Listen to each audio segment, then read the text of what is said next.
ഉയരുന്ന ചോദ്യം ഇതാണ്: തിരുവനന്തപുരം കോർപ്പറേഷനെ ഇനി ആര് നയിക്കും? BJP ആരെയാണ് മേയർ സ്ഥാനത്തേക്ക് നിയോഗിക്കുക എന്ന പ്രധാനപ്പെട്ട ചോദ്യമാണ്. മൂന്നാല് സാധ്യതകൾ നമുക്ക് പങ്കുവയ്ക്കാം. പക്ഷേ ആ സാധ്യതകൾ ഏതു തരത്തിലെന്ന് കൂടി നമുക്ക് വിശദമായി തന്നെ നോക്കാം.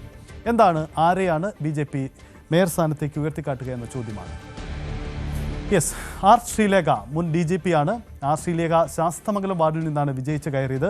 ശാസ്തമംഗലത്ത് അവർ പരാജയപ്പെടുമെന്ന ചില സൂചനകളുണ്ടായിരുന്നു. പക്ഷേ മികച്ച ഭൂരിപക്ഷത്തിൽ അവർ വിജയിച്ച് കയറുന്നു. ഏകദേശം 1000 വോട്ടിനടുത്തുള്ള ഒരു ഭൂരിപക്ഷം അവർ സമാഹരിച്ചിട്ടുണ്ട്. അങ്ങനെ തിരുവനന്തപുരത്തെ മേയർ ചാൻസിൽ ആർ ശ്രീലേഖ മുൻ DGPയുടെ പേര് തള്ളിക്കളഞ്ഞുകൂടാ. ശ്രീലേഖ DGP സ്ഥാനം ഔദ്യോഗിക പദവിയിൽ നിന്ന് ഒഴിഞ്ഞ ശേഷം BJPയിൽ ചേരുകയും BJP അവരെ തദ്ദേശ തെരഞ്ഞെടുപ്പിലേക്ക് നിയോഗിക്കുമായിരുന്നു. അപ്പോൾ മേയർ സ്ഥാനാർത്ഥിയായി ശ്രീലേഖ വരാനുള്ള സാധ്യത നമുക്ക് തള്ളിക്കളഞ്ഞുകൂടാ. കാരണം ഒരു വലിയ മുഖമാണ്. BJPയുടെ ദേശീയ നേതൃത്വം നേരിട്ട് ഇടപെട്ടാൽ ആയിരിക്കും ഒരു പക്ഷേ ശ്രീലേഖയുടെ മേയർ തെരഞ്ഞെടുപ്പിലേക്ക് മേയറായി അവർ വരാനുള്ള സാധ്യത. അതല്ലെങ്കിൽ മറ്റു ചില പേരുകൾ കൂടി പരിഗണിക്കേണ്ടി വരും എന്ന സാഹചര്യം കൂടിയുണ്ട്. കാരണം ആർ ശ്രീലേഖ മേയർ സ്ഥാനത്തേക്ക് എത്തുമ്പോൾ അത് BJPക്ക് ഉയർത്തിക്കാട്ടാൻ കഴിയുന്ന ഒരു ഐക്കണാണ്. പക്ഷേ ഈ തെരഞ്ഞെടുപ്പിൽ രംഗത്ത് സംഘടനാ തലത്തിൽ ഇടപെട്ടുകൊണ്ട് നിൽക്കുന്ന മറ്റു ചില നേതാക്കളുണ്ട്. അതാരെ എന്ന കാര്യം കൂടി നമുക്ക് പരിശോധിക്കാം. അപ്പോൾ ശ്രീലേഖയുടെ സാധ്യതയിലേക്ക് വരുമ്പോൾ ശ്രീലേഖയ്ക്ക് നമുക്ക് സാധ്യത നൽകാൻ കഴിയുന്നത് BJPയുടെ ദേശീയ നേതൃത്വമാണ്. ഈ മേയർ തെരഞ്ഞെടുപ്പിൽ ഒരു ഇടപെടൽ നടത്തിയാൽ ഒരു പക്ഷേ അത് ശ്രീലേഖയ്ക്ക് എന്ന പേരിന് കൂടുതൽ സാധ്യത കൽപ്പിക്കപ്പെടുന്നു. മറ്റൊരു പ്രശ്നം കൂടിയുള്ളത്, ആർ ശ്രീലേഖ ഒരു പക്ഷേ നിയമസഭാ തെരഞ്ഞെടുപ്പ് മുന്നിൽ കണ്ടുകൂടിയാണ് BJP ഒരുങ്ങുന്നതെങ്കിൽ ഒരു പക്ഷേ നിയമസഭാ തെരഞ്ഞെടുപ്പിലേക്കാവാം ശ്രീലേഖയ്ക്ക് കൂടുതൽ സാധ്യത നൽകുക. അങ്ങനെയെങ്കിൽ ഏതെങ്കിലും ഒരു മണ്ഡലം അവർ മുന്നിൽ കാണുന്നുണ്ടാവാം. അതല്ലെങ്കിൽ ശ്രീലേഖ മേയർ ആവാനുള്ള സാധ്യത തള്ളിക്കുളഞ്ഞുകൂടാ. മറ്റൊരു പേരുകളിലേക്ക് കൂടി നമുക്ക് വിശദമായി വരേണ്ടതുണ്ട്. മറ്റൊരു സാധ്യത ആരാണ്? ആ പേരുകാരനാണ് VV രാജേഷ്. BJPയുടെ മുൻ ജില്ലാ പ്രസിഡന്റാണ് VV രാജേഷ്. BJP കഴിഞ്ഞ തവണ BJP തന്ത്രപ്രധാനമായി മത്സരരംഗത്തേക്ക് ഇറക്കിയതാണ് രാജേഷിനെ തദ്ദേശ തെരഞ്ഞെടുപ്പിലേക്ക്. രാജേഷ് അവിടെ നിന്ന് മത്സരിച്ച് ഇത്തവണ മറ്റൊരു വാർഡിലാണ്. VV രാജേഷ് ഇത്തവണ മത്സരിച്ചത് ശാസ്തമംഗലം വാർഡിലല്ല, അദ്ദേഹം കൊടുങ്ങാനൂർ വാർഡിൽ നിന്നാണ് VV രാജേഷ് മത്സരിച്ച് ജയിച്ചു വന്നിരിക്കുന്നത്. അതുകൊണ്ട് തന്നെ രാജേഷിൻ്റെ ആ നീക്കം ഏറെ പ്രധാനമാണ്. രാജേഷിൻ്റെ പേര് നമുക്ക് പരാമർശിച്ച് പോവാതെ കരുതുക. ഏറ്റവും അധികം സാധ്യത കൽപ്പിക്കുന്നത് VV രാജേഷ് എന്ന പേരിന് തന്നെയാണ്. കാരണം VV രാജേഷ് തെരഞ്ഞെടുപ്പിൽ ഇത്തവണ വിജയിച്ചു വന്ന കൗൺസിലർമാരിൽ ഏറ്റവും മുഖമുള്ള, ഏറ്റവും വലിയ നേതൃസ്ഥാനത്തുള്ള വ്യക്തിയാണ്. അതുകൊണ്ട് രാജേഷിൻ്റെ പേര് ആ തരത്തിൽ പരിഗണിക്കപ്പെടുമെന്ന് തന്നെ നമുക്ക് കരുതാം. മറ്റൊരു പേരുകാരനാണ് MR ഗോപൻ. മുൻ പ്രതിപക്ഷ നേതാവാണ്. കോർപ്പറേഷനിലെ MR ഗോപൻ പ്രതിപക്ഷ നേതാവായി ആയിരുന്നു. അതുകൊണ്ട് തന്നെ ഇത്തവണ അദ്ദേഹം നേമം വാർഡിൽ നിന്ന് വിജയിച്ചു വന്നിരിക്കുകയാണ്. അതുകൊണ്ട് അദ്ദേഹം മേയർ സ്ഥാനാർത്ഥിയാവാനുള്ള സാധ്യത തള്ളിക്കളഞ്ഞുകൂടാ, മേയർ ആവാനുള്ള സാധ്യത തള്ളിക്കളഞ്ഞുകൂടാ. അപ്പോൾ ഈ 3 പേരുകൾ നമുക്ക് പൊതുവിൽ സാധ്യതയായി പങ്കുവയ്ക്കാം. ഒന്ന് VV രാജേഷാണ്. മുൻ ജില്ലാ പ്രസിഡന്റാണ്. യുവമോർച്ചയുടെ സംസ്ഥാന അധ്യക്ഷനായിരുന്നു. തിരുവനന്തപുരത്തെ സംഘടനാ തലത്തിൽ വലിയ പ്രവർത്തന പരിചയമുള്ള VV രാജേഷ് മേയർ ആവാനുള്ള സാധ്യതാ ലിസ്റ്റിൽ ഒന്നാമനാണ്. രണ്ടാം സ്ഥാനം നമുക്ക് ആർ ശ്രീലേഖ നൽകാം. ശ്രീലേഖ മുൻ DGP ആണ്. വളരെ വലിയൊരു ഫേസാണ്. അപ്പോൾ തിരുവനന്തപുരം എന്ന ഒരു അഭിമാന പോരാട്ടത്തിൽ ശ്രീലേഖ എന്ന പേര് മേയർ സ്ഥാനത്തേക്ക് ഉയർത്തിക്കാട്ടി ഒരു പക്ഷേ കൂടുതൽ രാഷ്ട്രീയ ലക്ഷ്യങ്ങൾ മനസ്സിൽ കാണുന്ന BJPക്ക് ആ സാധ്യത രണ്ടാമതായി നമുക്ക് കൽപ്പിക്കാൻ കഴിയും. മൂന്നാമതായി MR ഗോപൻ എന്ന പേരാണ്. MR ഗോപൻ മുൻ പ്രതിപക്ഷ നേതാവാണ് കോർപ്പറേഷനിലെ. അതുകൊണ്ട് തന്നെ MR ഗോപൻ എന്ന നേതാവിലൂടെ തിരുവനന്തപുരം കോർപ്പറേഷനെ ഭരിക്കാനുള്ള സാധ്യതയും തള്ളിക്കളഞ്ഞുകൂടാ. എന്തായാലും തിരുവനന്തപുരത്തെ മേയർ ചർച്ചകളിൽ BJP പരിഗണിക്കപ്പെടുന്ന ഈ 3 പേരുകാർ ഇവരാണ്. ഇവരിലാരെ BJP തെരഞ്ഞെടുക്കും. ചർച്ചകളിലേക്ക് കടക്കുകയാണ്. ഇന്നലെ തന്നെ നേതൃത്വത്തോടെ ഇത് സംബന്ധിച്ച ചോദ്യങ്ങൾ ഉണ്ടായപ്പോൾ വേഗത്തിൽ തന്നെ ഇത് സംബന്ധിച്ച് തീരുമാനമുണ്ടാകുമെന്നാണ്. തൊട്ടടുത്ത ദിവസങ്ങളിൽ ആ തീരുമാനത്തിലേക്ക് വരാം. ഇനിയുള്ള ദിവസങ്ങളിൽ തദ്ദേശ ഭരണ സമിതികളിൽ മേയർ തെരഞ്ഞെടുപ്പ്, ചെയർമാൻ തെരഞ്ഞെടുപ്പ് വേഗത്തിൽ നടക്കേണ്ടതാണ്. അതുകൊണ്ട് ആ തീരുമാനത്തിലേക്ക് BJP പെട്ടെന്ന് തന്നെ എത്തുമെന്ന് നമുക്ക് പ്രതീക്ഷിക്കാം. ഇനി നമ്മൾ നോക്കുന്നത് എങ്ങനെയാണ് BJPയുടെ തന്ത്രം ഫലം കണ്ടത്. എന്ത് തന്ത്രമാണ് ഇത്തവണ BJP തെരഞ്ഞെടുപ്പിൽ പ്രയോഗിച്ചത്? അതിലേറ്റവും പ്രധാനമായും പറയാൻ കഴിയുന്നത് ഈ കോർപ്പറേഷൻ തെരഞ്ഞെടുപ്പിൽ BJPയുടെ തന്ത്രം എങ്ങനെയായിരുന്നു എന്ന കാര്യം കൂടിയാണ്. നമുക്ക് വിശദമായി തന്നെ അതിലേക്ക് പോവാം. അതിലേറ്റവും പ്രാധാന്യത്തോടെ നമുക്ക് പറയാൻ കഴിയുന്നത് പ്രൊഫഷണൽ മികവോടെയുള്ള ഒരു തയ്യാറെടുപ്പ് ഇത്തവണ BJP നടത്തി എന്നതാണ്. ഈ പ്രൊഫഷണൽ മികവോടെയുള്ള തയ്യാറെടുപ്പ് BJPക്ക് ഏറെ ഗുണപ്പെട്ടിട്ടുണ്ട്. കാരണം പ്രത്യേകിച്ച് തലസ്ഥാന വോട്ടർമാർക്ക് ഒരു പ്രത്യേക സ്വഭാവമുണ്ട്. അവർക്ക് കൂടുതലായി മറ്റ് ജില്ലകളിൽ നിന്നും വന്ന് താമസിക്കുന്ന ആളുകളുണ്ട്.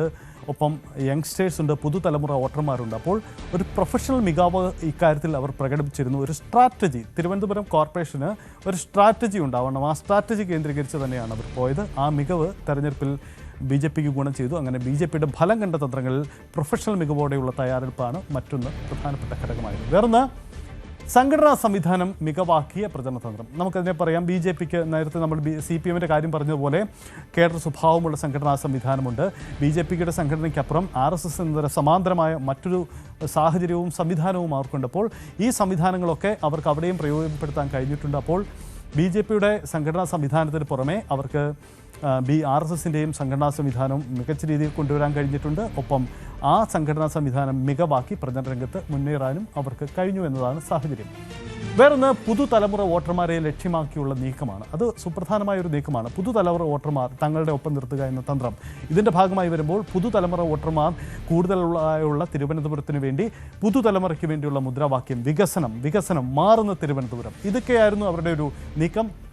ആ നീക്കങ്ങൾ ഫലം കാണിയുള്ള ഒരു തന്ത്രം ആവിഷ്കരിച്ചു. ആ തന്ത്രങ്ങളാണ് തെരഞ്ഞെടുപ്പിന് വേണ്ടി അവർ ഒരുക്കിയത്. മാറ്റം കൊണ്ടുവരുമെന്ന ഒരു പ്രചരണം BJPയുടെ ഒരു പ്രധാനപ്പെട്ട നീക്കമാണ്. ഇനി മാറും, തിരുവനന്തപുരം മാറുമെന്ന നീക്കം. അത് മാറ്റം കൊണ്ടുവരുമെന്ന പ്രചരണം യഥാർത്ഥത്തിൽ BJPക്ക് ഗുണപ്പെട്ടു. കാരണം തിരുവനന്തപുരം പോലെ ഒരു സ്ഥലത്ത് നിരവധി വികസന പദ്ധതികൾ, കേന്ദ്ര പദ്ധതികൾ കൊണ്ടുവരുന്നു. അതൊക്കെ വലിയ ഗുണം ചെയ്യും. വിഴിഞ്ഞം പോലെയുള്ള വികസന പദ്ധതികളുണ്ട്. അതിൻ്റെ പൂർത്തീകരണം, അതിൻ്റെ വലിയ പദ്ധതികൾ, വിശാലതയ്ക്കൊക്കെ വേണ്ടി വലിയ മാറ്റം ഞങ്ങൾ കൊണ്ടുവരും. ഇതാണ് വോട്ടർമാരെ ആകർഷിക്കാൻ വേണ്ടി കൊണ്ടുവന്നത്. മറ്റൊന്ന് കേന്ദ്ര സർക്കാരിനെ മുൻനിർത്തിയുള്ള വാഗ്ദാനങ്ങളാണ്. കേന്ദ്ര സർക്കാരിനെ മുൻനിർത്തി എന്ന് പറയുമ്പോൾ കേന്ദ്ര സർക്കാരിൻ്റെ വികസന പ്രവർത്തനങ്ങൾ BJPയുടെ ഒരു സംവിധാനമായതുകൊണ്ടുകൂടി നേരിട്ട് തിരുവനന്തപുരത്തേക്ക് കൊണ്ടുവരികയാണ് എന്നതാണ്.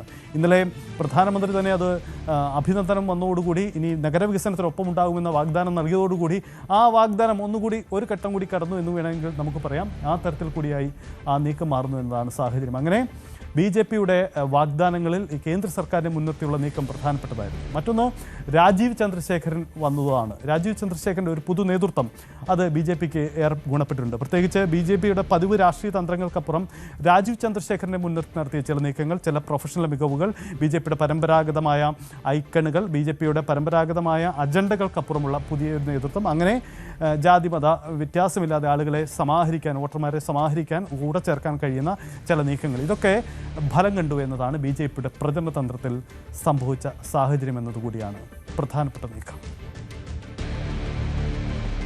ഇതാണ് കേരളത്തിൻ്റെ പൊതുവായ വികസന വിഷയങ്ങളിൽ കോർപ്പറേഷനിലെ BJP വിജയത്തെ നമുക്ക് കാണാൻ കഴിയും. നേരത്തെ നമ്മൾ UDFൻ്റെ വിജയവും അവരുടെ സാഹചര്യങ്ങളും പറഞ്ഞുപോയി. ഇതിൽ പ്രത്യേകം പരാമർശിക്കേണ്ട ഒരു സ്ഥലമുണ്ട്. അത് മധ്യകേരളത്തിലെ കോൺഗ്രസിൻ്റെ വിജയമാണ്. കാരണം മധ്യകേരളത്തിൽ നമുക്കറിയാം, മധ്യകേരളം പരമ്പരാഗതമായി UDF സംവിധാനങ്ങൾക്ക് പിന്തുണ നൽകുന്ന ഇടമാണ്. ഉമ്മൻചാണ്ടി, KM മാണി, മറ്റൊരു വശത്ത് PJ ജോസഫ് ഇടക്കാലക്കൊക്കെ ഇടതു മുന്നണിക്കൊപ്പമാണെങ്കിൽ രണ്ട് മുഖങ്ങൾ നമുക്ക് പ്രത്യേകം പരാമർശിക്കാം. ഉമ്മൻചാണ്ടിയും മറ്റൊന്ന് KM മാണിയും. ഈ രണ്ട് മുഖങ്ങൾ നിന്ന് നയിച്ച തെരഞ്ഞെടുപ്പാണ് എക്കാലത്തും. കേരളം മാറിയ തരംഗങ്ങൾ പലതുണ്ടാകുമ്പോഴും മധ്യകേരളത്തിൽ UDFനെ ഒപ്പം നിർത്തിയിരുന്നു. പക്ഷേ കഴിഞ്ഞ കുറേ നാളുകളായി ആ വോട്ടർമാർ UDFനെ കൈവിട്ട് കഴിഞ്ഞിരിക്കുകയായിരുന്നു. അവർ UDFനൊപ്പം ഇല്ലായിരുന്നു. പ്രത്യേകിച്ച് ഇടതു മുന്നണിക്കൊപ്പം ജോസ് കെ മാണി വിഭാഗം കൂടി വന്നതോടുകൂടി മാറിയ രാഷ്ട്രീയത്തിനൊപ്പം UDFനെ ഏറെക്കുറെ പൂർണ്ണമായും കൈവിട്ടു. പ്രത്യേകിച്ച് മധ്യകേരളത്തിലെ ക്രൈസ്തവ മേഖല, അവിടെ ക്രൈസ്തവ മേഖലയുണ്ട്, മറ്റ് ജാതിമത സമവാക്യങ്ങൾ നിർണായകമാണ്, NSS അടക്കമുള്ള സമുദായ സംഘടനകളുണ്ട്. ഈ സ്ഥലങ്ങളിലൊന്നും തങ്ങളുടെ വോട്ടർമാർക്ക് ഇടമില്ല, തങ്ങളെ അവർ കൈവിട്ടു എന്ന തോന്നലായിരുന്നു കഴിഞ്ഞ കാലങ്ങളിൽ ഉണ്ടായത്. പക്ഷേ അവിടേക്കുള്ള തിരിച്ചുവരവാണ് യഥാർത്ഥത്തിൽ കോൺഗ്രസും UDFും സാധ്യമാകുന്നത്. അതായത് കേരള കോൺഗ്രസിലില്ലാത്ത കരുത്ത് കാട്ടിയ ഒരു തെരഞ്ഞെടുപ്പ് കൂടിയായിരുന്നു ഇത്തവണ കോൺഗ്രസിനെ സംബന്ധിച്ച് ഉണ്ടായത് എന്ന പ്രധാനപ്പെട്ട കാര്യം കൂടിയുണ്ട്. കേരള കോൺഗ്രസ് ഇല്ലാതെ കോൺഗ്രസ് മധ്യകേരളത്തിൽ കരുത്തു കാട്ടി എന്നതാണ് ഈ തെരഞ്ഞെടുപ്പിൻ്റെ ഒരു പ്രത്യേകത. അതിന് ചില ഘടകങ്ങളും കണക്കുകളും നമുക്ക് മുന്നിൽ സമർത്ഥിക്കാനുണ്ട് എന്നത് കൂടിയാണ് പ്രധാനപ്പെട്ട കാര്യം. അത് വളരെ പ്രകടമായിരുന്നു. തെരഞ്ഞെടുപ്പ് രംഗത്തും അത് അങ്ങനെ തന്നെ സംഭവിച്ചിട്ടുണ്ട്. എന്താണ് സംഭവിച്ചതെന്ന് നമുക്ക് വിശദമായി തന്നെ നോക്കാം. കേരള കോൺഗ്രസ് ഇല്ലാതെ വിജയിച്ചു വരുന്ന കോൺഗ്രസ് കരുത്ത് കാട്ടിയ തെരഞ്ഞെടുപ്പ് എന്ന പ്രത്യേകതയുണ്ട്. ആ കരുത്ത് കാട്ടൽ പലപ്പോഴും കേരള കോൺഗ്രസ് മാണി വിഭാഗമാകട്ടെ, PJ ജോസഫ് വിഭാഗമാകട്ടെ, അതിൽ ഏതെങ്കിലും ഒരു വിഭാഗത്തെ ഒപ്പമുണ്ടെങ്കിൽ മാത്രമേ തെരഞ്ഞെടുപ്പിൽ മധ്യകേരളത്തിൽ വിജയിച്ചു വരാൻ കഴിയുമെന്നതായിരുന്നു സാഹചര്യം. പക്ഷേ ഇത്തവണ ഞങ്ങൾ കേരള കോൺഗ്രസിനെ മാറ്റി നിർത്തി. UDFിലാണെങ്കിൽ PJ ജോസഫ് ഉണ്ട്. എന്നിരുന്നാൽ കൂടിയും ആ ജോസഫ് വിഭാഗത്തിൻ്റെ കരുത്തിലല്ല ഇത്തവണ കേരള കോൺഗ്രസ് മധ്യകേരളത്തിൽ UDF വിജയിച്ചിരിക്കുന്നത്. പത്തനംതിട്ടയിലാവട്ടെ, കോട്ടയത്താവട്ടെ, ഇടുക്കിയിലാവട്ടെ സമഗ്ര ആധിപത്യം ഏറെക്കുറെ പുലർത്താൻ UDFന് കഴിഞ്ഞിട്ടുണ്ട്. അതിന് കാരണം അതാണ് കേരള കോൺഗ്രസ് ഇല്ലാതെ കോൺഗ്രസ് കരുത്ത് കാട്ടിയ തെരഞ്ഞെടുപ്പ് എന്ന പ്രത്യേകതയുമുണ്ട്. മറ്റൊന്ന് ക്രൈസ്തവ മേഖലയിലെ പരമ്പരാഗത വോട്ട് ബാങ്കുകളെ ഒപ്പം നിർത്താൻ കഴിഞ്ഞു എന്ന സാഹചര്യമാണ്. അതാണ് നേരത്തെ നമ്മൾ പരാമർശിച്ചു പോയത്. ക്രൈസ്തവ മേഖലകളിൽ എന്താണ് യു ഡി എഫിൻ്റെ സാന്നിധ്യം? വ്യക്തമാണ്. ക്രൈസ്തവ മേഖലയിൽ ഈ BJPയുടെ മൈനോറിറ്റി നയതന്ത്രമൊക്കെ തുടങ്ങുന്നതിനും വളരെ മുമ്പ് ക്രൈസ്തവ വോട്ടുകളാണ് നിർണായകം. പലപ്പോഴും ആ ക്രൈസ്തവ മേഖല യു ഡി എഫിനൊപ്പം നിൽക്കുന്ന പരമ്പരാഗത മനസ്സുമാണ്. ഇടക്കാലങ്ങളിൽ അത് കൈവിട്ടതാണ്. പത്തനംതിട്ട അടക്കമുള്ള ജില്ലകളിൽ അത് പ്രകടവുമാണ്. പക്ഷേ എന്താ ഇത്തവണ സംഭവിച്ചത്? അതൊപ്പം നിർത്താൻ കഴിഞ്ഞു. ജില്ലാ പഞ്ചായത്തുകളിലേക്ക് നോക്കിയാൽ മതി. പത്തനംതിട്ടയിലും കോട്ടയത്തും ഇടുക്കിയിലും ആവട്ടെ, ആ ഒരു സമഗ്ര ആധിപത്യം പൊതുരാഷ്ട്രീയത്തിനൊപ്പം അത് സംഭവിച്ചിട്ടുണ്ട്. അതിന് കാരണം ഈ വോട്ടർമാരെ ഒപ്പം നിർത്താൻ കഴിഞ്ഞു എന്നതാണ്. അങ്ങനെ പരമ്പരാഗത ക്രൈസ്തവ വോട്ട് ബാങ്കുകളെ ഒപ്പം നിർത്താൻ ഇത്തവണ കഴിഞ്ഞു. അവിടെ BJPയുടെ ക്രൈസ്തവ നയതന്ത്രത്തെ മറികടക്കുന്നുള്ള ഒരു നീക്കം കഴിഞ്ഞു എന്ന ഒരു സാഹചര്യം കൂടിയുണ്ട്.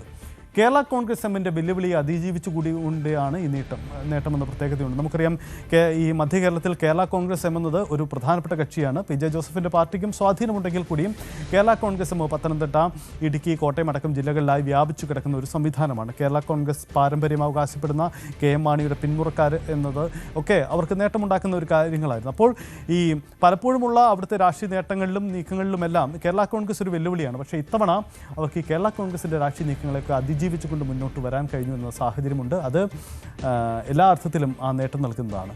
മറ്റൊന്ന്, മതസാമുദായിക നേതൃത്വങ്ങളെ അവഗണിച്ചുകൊണ്ടുള്ള ഒരു മുന്നേറ്റം സംഭവിച്ചു എന്നതാണ്. കാരണം പ്രബലമായ സമുദായ വിഭാഗങ്ങളൊന്നും UDF പരസ്യ പിന്തുണ അവിടെ പ്രഖ്യാപിച്ചിട്ടില്ല.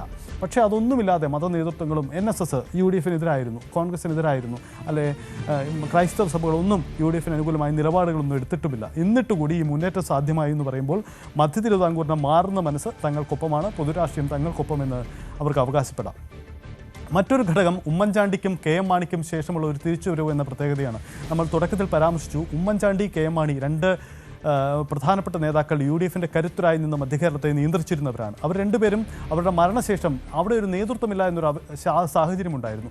അവിടേക്കാണ് ഇത്തവണ ഒരു UDF കടന്നുവരവ് ഉണ്ടായിട്ടുള്ളത്. അത് പത്തനംതിട്ടയിലും കോട്ടയത്തും ഇടുക്കിയിലും അടക്കം പ്രകടമാണ് എന്നതാണ് വളരെ വ്യക്തമായി തന്നെ പ്രകടമാണ്. മലയോര കർഷകരും കർഷക ജനതയും ഏറെയുള്ള ആ മേഖലകളിലത് അങ്ങേയറ്റം പ്രകടമായിട്ടുണ്ട് എന്ന സാഹചര്യം കൂടി നമുക്ക് മുന്നിലുണ്ട്.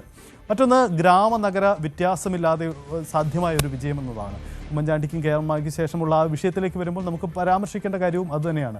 ഗ്രാമനഗര വ്യത്യാസമില്ലാതെ മധ്യകേരളത്തിൽ ഒരു മുന്നേറ്റം, അതായത് അതിൽ ഗ്രാമം വ്യത്യാസമില്ല, ഗ്രാമനഗര മേഖലകളിൽ ഒരുപോലെ മുന്നേറാൻ കഴിഞ്ഞു എന്നത് ആണ് ആ ഒരു പ്രധാനപ്പെട്ട നീക്കത്തിൻ്റെ കാരണമായി തന്നെ മാറുന്നത് എന്ന പ്രത്യേകതയും അവിടെ ഉണ്ടായിട്ടുണ്ട് എന്നതാണ് സാഹചര്യം. BJPയുടെ ക്രൈസ്തവ നയതന്ത്രം തകർത്ത മുന്നേറ്റം എന്ന ഒരു കാരണം കൂടി നമുക്ക് വിലയിരുത്താം. കാരണം ഈ BJPക്ക് കോട്ടയത്തിൻ്റെ കണക്ക്, കോട്ടയം, പത്തനംതിട്ട, ഇടുക്കി അടക്കമുള്ള കണക്കെടുക്കുമ്പോൾ അവർക്ക് ഇല്ലാത്ത ചില മേഖലകളിൽ ഇത്തവണ സ്വാധീനമുണ്ടാക്കാൻ കഴിഞ്ഞിട്ടുണ്ട്. ചില പഞ്ചായത്തുകളിൽ, ചില മലയോര പഞ്ചായത്തുകളിലൊക്കെ BJP കടന്നു വന്നിട്ടുണ്ട്. പക്ഷേ ഇത്തവണ BJP ക്രൈസ്തവ വിഭാഗത്തെ ഒപ്പം നിർത്താൻ വേണ്ടി വലിയ തന്ത്രമുണ്ടായിരുന്നു.